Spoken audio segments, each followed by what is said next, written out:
After more than half a century on stage and on screen, there is a great Canadian actor who still sits at home waiting for the phone to ring.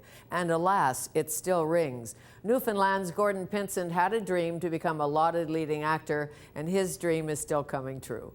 The multi-talented Pinsent is one of Canada's most beloved and best thespians. He has played everything from a tree to the Archbishop of Canterbury.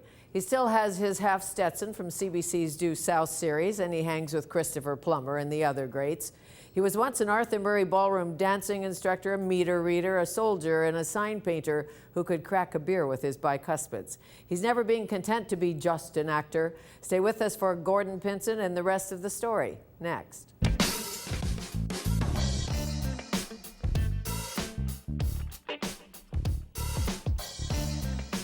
It is my pleasure to be here with you today and with the charismatic Canadian actor born in Grand Falls, Newfoundland, Gordon Pinsent, who is still taming the acting animal in him.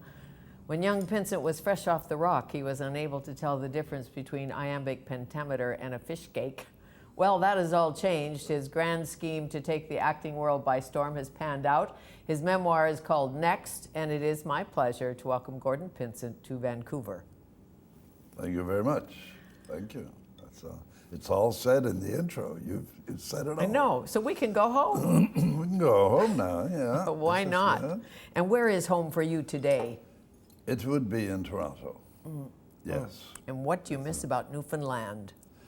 I miss it. I miss people mostly. You know, I love that human nature down there, and the fact that you look in their eyes and you get trust, and you just know them almost immediately. And I feel that way. I just finished a film down there called Grand Seduction. Ooh. How's that, Fanny? That's good. At our age? I good. Didn't know. No one told me about my age. I just simply carried on. But it was a good show, and had Brendan Gleeson in it, the Irish actor. How lovely. And a fellow from not Vancouver, Kelowna, Taylor Kitsch, who's become a new heartthrob in Hollywood, or close to it. And apparently you were fooling around with Justin Bieber somewhere. You popped up on YouTube. Yes. With Mr. Bieber. I did. I read from his book. Yes, very... Well, he's a Stratford boy, as you know, and you spent a lot of time in Stratford. A couple of years. Of years. Yeah. So back to your roots, and when you were a young man, and your heart said, I want to be an actor. I need to be an actor, but I want to be a leading actor, get the leading roles. How old were you? Where were you? I was 18. There was very little, of course, going on in the island that would encourage anyone who wanted to perform. But for some reason in my head, I gave myself all the answers. I didn't bother having a conversation with anyone about it, except I had the dreams and wanted to make it happen, because I felt that, and was proven later on, I had a terrible relationship with manual labor. So I decided, no, that ain't the way I'm going to go. I'm going to go with the actor in me. And I kind of pretended to be someone different every day for some reason. Not satisfied with myself. And later on, made something happen. Happened in Winnipeg, as a matter of fact. Where? In Winnipeg, at a theater run by Lena Lovegrove, who was the local lady, local woman, who ran theater with three nights for each show. And she said, have you ever acted? I said, oh yes, I've done all of that, but I've never known how to do small parts. I've only known how to do leads. And I got a lead.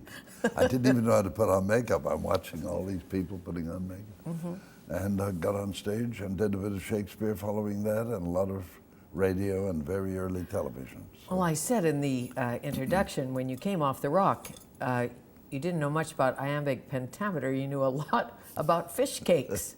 Yeah, it's true. But, and I think I hid the fact that I might have been as rustic as my beginnings. I was at an employment agent, and he said, what do you do? And I said, I'm an actor. He said, we can't get you work as an actor. I said, oh, well. And He said, what did you do before that? I said, I was a shepherd. He said, no sheep in Toronto, for God's sake. So I said, you'll have to get me work as an actor then. So, Apparently. and I just kept believing this, that these people existed in this particular field. The hunger. The hunger. The hunger. The heart wants what the heart wants. Exactly. So, So your grand scheme was to take Broadway by storm. I know that. uh-huh. Was there a time, or did you decide to take Canada by storm instead? Yeah, I had no money, of course, even when I was an actor for the Manitoba Theatre Centre and so on. Not enough to go to England and go to RADA or Lambda or any of the great schools. I thought, well, where do I go? New York was obvious. You know, I felt, all right, I'll train for New York. But then 1953, 54, television began in Toronto. And I thought, I'll try to crack that first. And kind of stayed on. Got picked up by, and seemed to work my way through and take my place among the Canadian entourage. Are the Christopher Plumbers, and you two are friends. Yes, we are, yes. Yep. Were you anywhere near him when he brought the Academy Award home? No, I wasn't, and very good news, though, that he did. Very good news he did. We get on famously.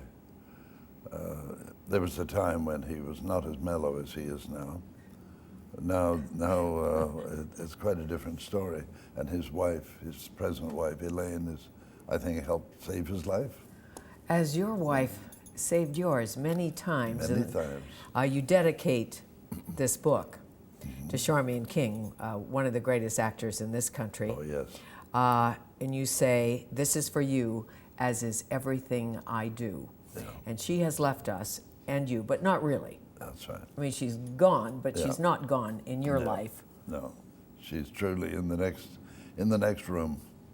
She's just sort of part of that. It's a transition, and I absolutely believe, you know, she's around me.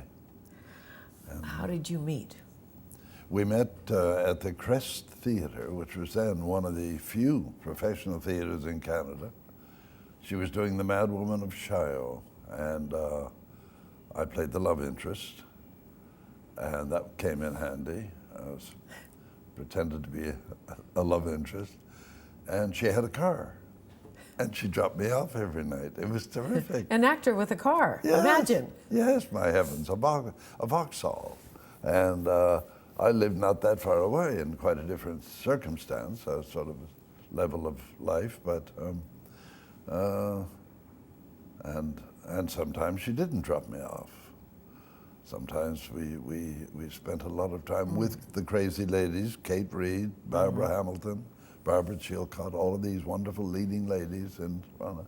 Powerful women. And the taste of scotch and scrambled eggs. And Charm and I would have those after a performance, and we got to know each other. I'm sure. And the odd cigarette, too. Yeah. Oh, yeah. I know she smoked. I don't know if you smoked. Oh, I did, yeah. It was the day Yeah, it was when the day. most everyone did. I know you sold shoes, and you've read meters, and you were a soldier in the airborne regiment, but not so good at jumping out of planes. Not that good, not that good. No, I had a few jumps. But yes, and the very first one, as a matter of fact, and there was a young fellow in a part of and he had with a large Adam's apple that kept moving, and he was scared to death of this prospect of leaping out of a plane. And I remember he said, "I'm going to follow you around. You look like someone who might be in the movies." I don't know why he said that, but maybe I pretended to be something I wasn't, and I had a particular carriage to me, and sort of moved around. And anyway, I said, "Don't worry about that, there's nothing to it." And I was the last one out of the plane and didn't want to leave. I got outside the plane. Yes. The plane prop blast took my right foot and pushed me outside, so I'm up against a fuselage, and I could actually feel a bit of blood coming down. And I got one foot still left inside the plane, and I was hanging like this. And I finally let go, said something loud and cursing style, and went backwards. And some sergeant down below who was making notes said, it was not a bad flight and not a bad landing, but what were you doing up there? I said, I think it was a new insignia. I said, I was kind of, but I actually thought in my dumbness, if I might be able to land like this. I thought, can I land like this? No, maybe not. So I let go. Anyway. Maybe a little more training. Yeah. Why did you join the Army?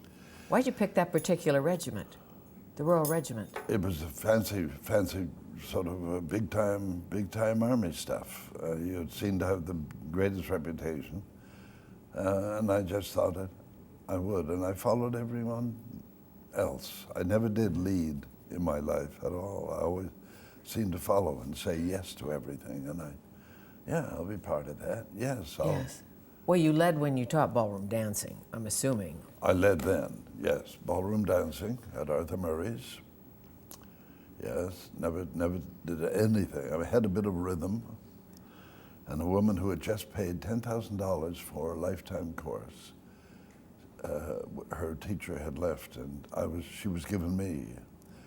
And she said, I don't want you. I want my old teacher. I said, you can't have him. He's already left, but don't worry, we'll do fine. And I took her out on the dance floor, and we did a box step of foxtrot or something. And she said, I don't want to do this. I want to do the paso doble. I said, the paso doble? No, darling, you need to work on your rhythm, on your balance. So I took her in front of a mirror, and we did a balance. I raced down into the dancers' green room and said, how do you do the paso doble? Because I just know the foxtrot. Yeah. So and did you fool her? They taught me a couple of steps. I raced back and I said, now we can do the paso doble. Because apparently Arthur Murray was a stickler. He was a stickler, yes. And anyway, there was I, but the main image was me slushing through Winnipeg snow and up a circular staircase to teach dancing. So back to the Army, and you were doing Hank Snow impersonations. Hank Still Snow. Acting. That's right. Really? Yeah. Based up in Fort Churchill, Manitoba, and stayed out of fistfights because I imitated Hank Snow, and the fellows who wanted to hit me liked Hank Snow? Liked Hank Snow, and said, hey, that's pretty good, leave him alone. So. In particular and song? I snapped, and I had a particular tooth that opened beers, so I was popular with the guys, and I was fine, till a USO show came in on one occasion. And guess who the headliner was? Nobody but Hank Snow. And suddenly they looked at me differently. Yeah. And said, you don't sing like this. Let me listen. Oh. We're supposed to be, this is the moment.